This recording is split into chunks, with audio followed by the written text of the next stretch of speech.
love you with every part of my being. You're all that I can think about, all that I can dream about. I just can't wait to go home to you. If you only knew how desperately I await your presence. Our ultimate yoga, unification, becoming one. Once and for all, after all these ages,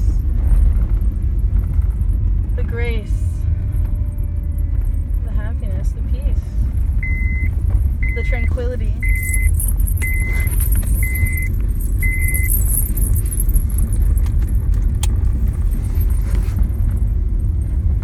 The trust, the intuition, the harmony, the complete mystery, the irony, the humor. Gosh, what a pleasure, what an honor. Such friends, such happiness, such bliss, such comfort, such love. And now I step into choiceless awareness. I cannot deny the omnipresent. It has made itself known and clear. Very many times the Spirit has spoken to me, letting me know, almost like a cosmic game of life. There's no denying it. It's physics, right, as well, you know? Putting out the frequencies, the energies, the vibrations. All of the above. Blah, blah, blah.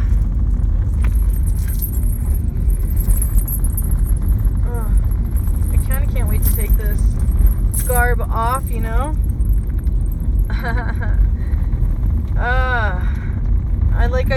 I'm like, my soul never really understands why man made clothes.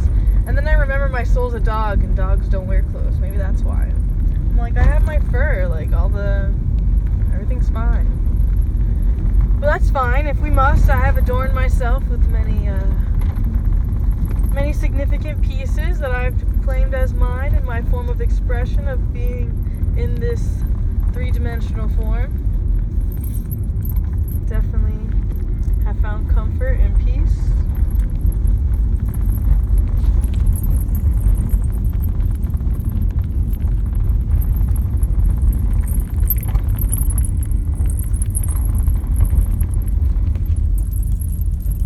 Man, can we focus? Yeah. So this is what this is like.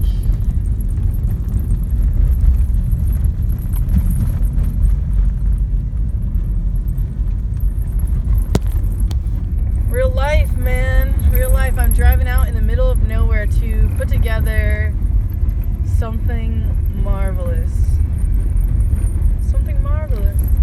It's tied to the Akashic Records, for sure. I'm here on Native American lands, for sure. And I'm here with souls that I feel like I've known for lifetimes, you know?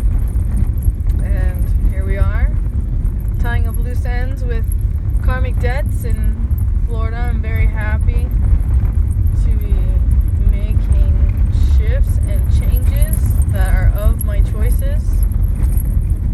I have been extremely mindless today, so it made me hate me. And yes, I can open up with such poetic dialogue and remember my love, though quickly I forget when I get lost inside my own head and spaces that I call myself, my focus, my awareness. I tend to neglect myself. I drop my things many times. I lost my car key. I was running. I was a spaz. I was overly expressive. I have a shadow. And I must face myself. And I know myself better than anyone else. So of course I feel shameful because it's like, man, like, and it's not like it's uncommon things. A lot of people have my same things.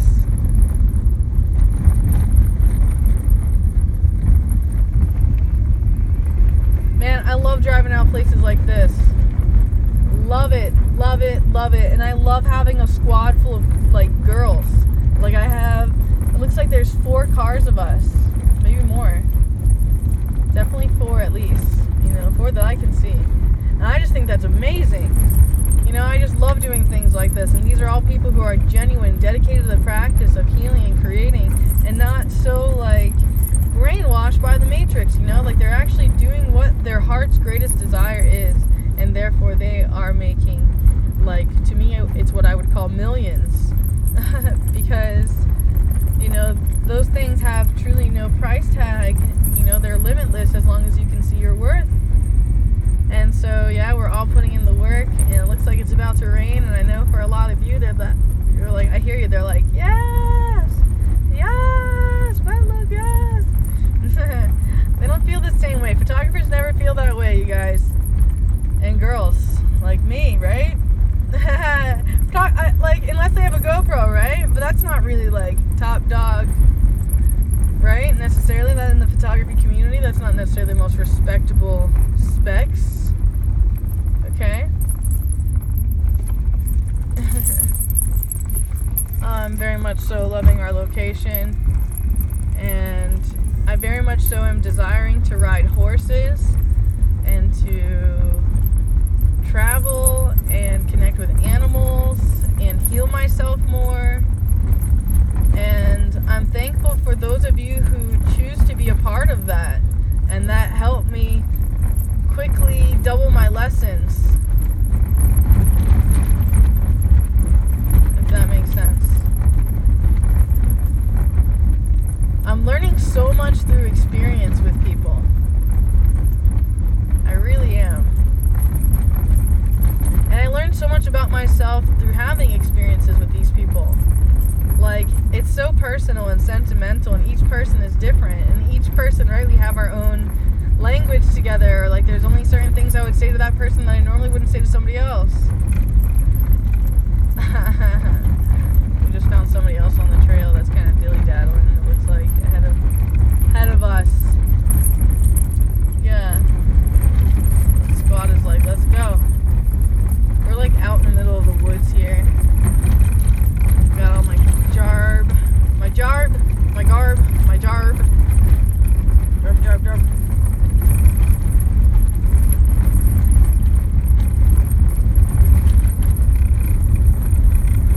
Oh, brother, where art thou? Oh, brother. Man, we're driving on some really rocky stuff. I'm like, my poor tires, man. I put my tires through a lot. And I'm the one that put them on, like the shoes and stuff with Confucius. Yeah, I'm like, imagine filming that stuff. Like, I can't make that stuff, like, no one believes me. They're like, yeah, right. No, I did. And I changed my own oil. Like, yeah, I have to be talked through. Done it. Changed shoes and tires once. And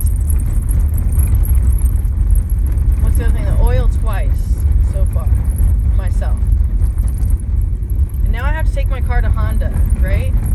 I want to move cross country, right? And then I really like this car. Like, I know it's just stickers I put into the car, essentially, right? That's the only thing that's making it personal.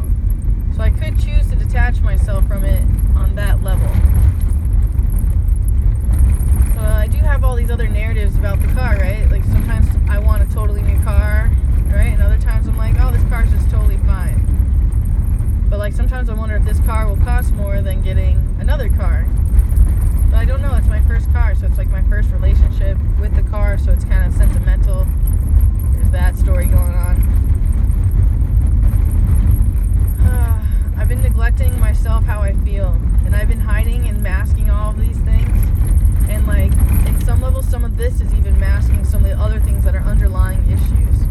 Like, part of me doesn't believe in me getting everything that I want or deserve, if that makes sense, or something like that. Some kind of story like that, I need to really work with my Reiki master, probably, would be best. So I always encourage people to send gift cards to Sphere. Like, if you think that that's a good investment, if you want to do a nice thing for me,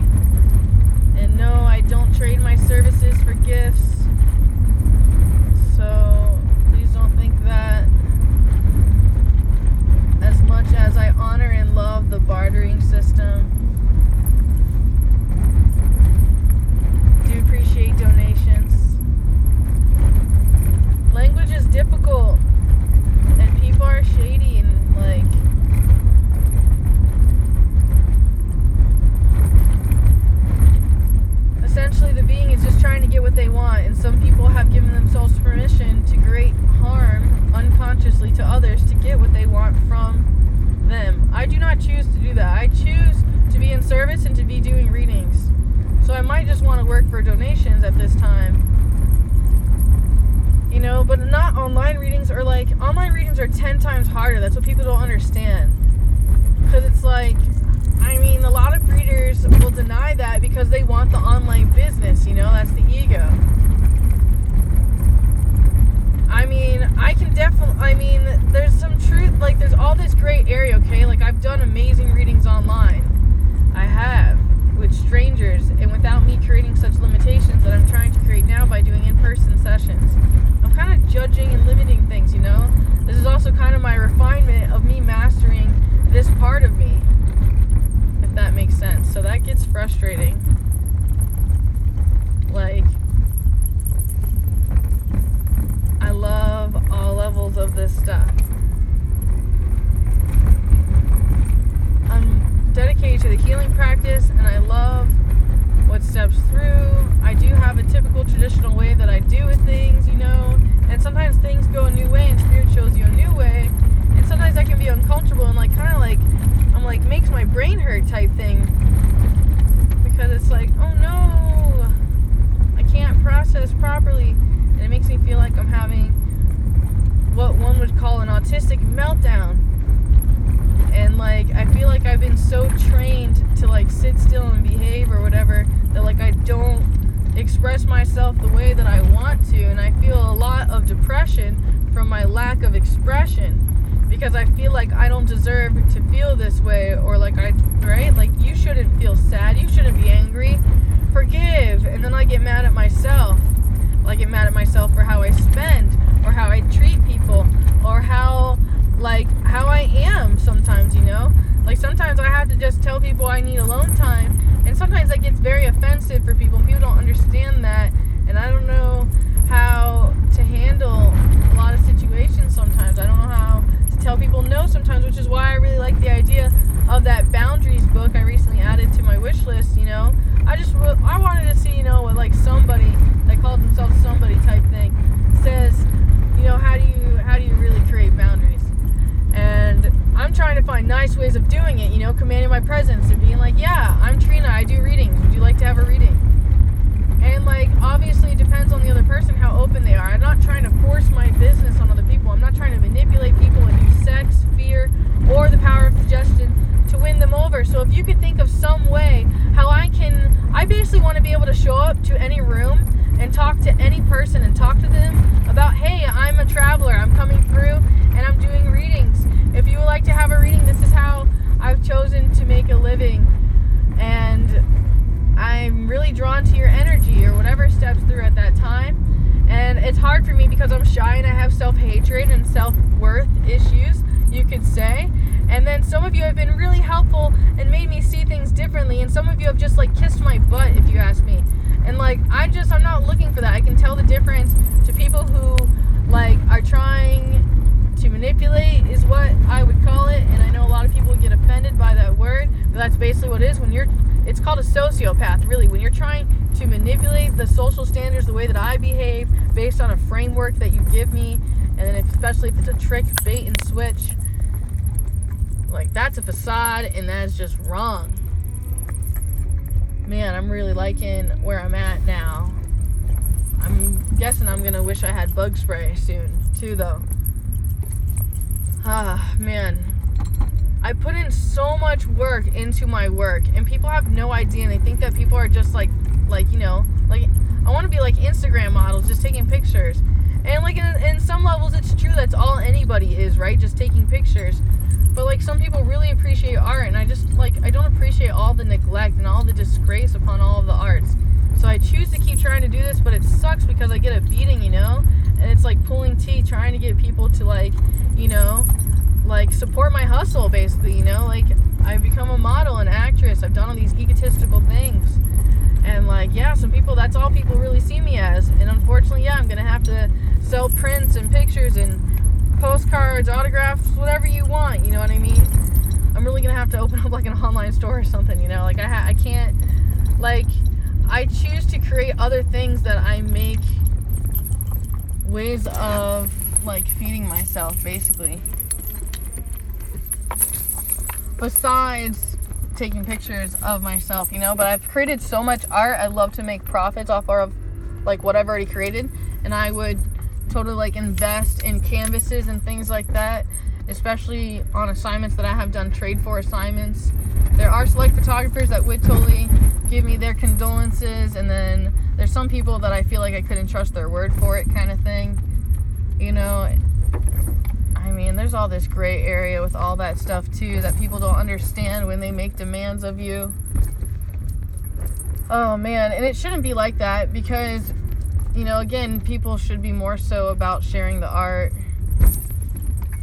I don't know. There's all this gray area, especially if this is the way that I've chosen to eat. You know what I mean? And same with the other guy. You know. It's all this shadow work. Shadow work. It's all the unseen, the things that people don't talk about. All right, we're parking here. Let me disconnect and be normal with the crew. Namaste. Love you.